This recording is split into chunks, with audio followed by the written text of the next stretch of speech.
lỗi á vậy.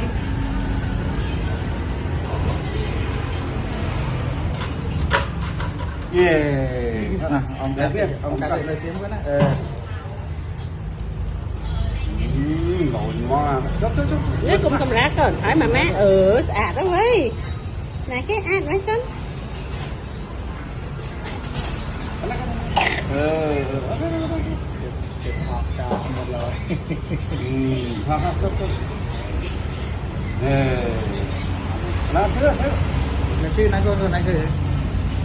Wow, dễ chắc đấy. Lồi ơi à.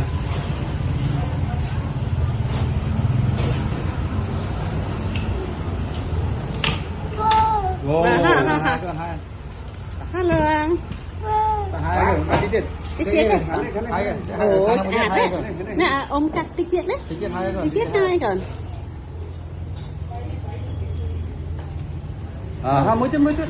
Nào, ô sạch đấy. Chị chọn lừa.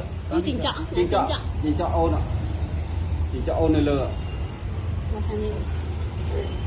Ba. Ba ta khá luôn. Ba. Này, mà ba lại chiếc ba này. Hello. Ba khá luôn. Lỗi hai đó. Này hai. Xa đó. Cứ mới chọn đó xa đó nè. Ông cho tôi đi. Hai đồng nguyên chứ. Không cài. Hả? Ngấp. Lỗi ơi. Ok, hai con.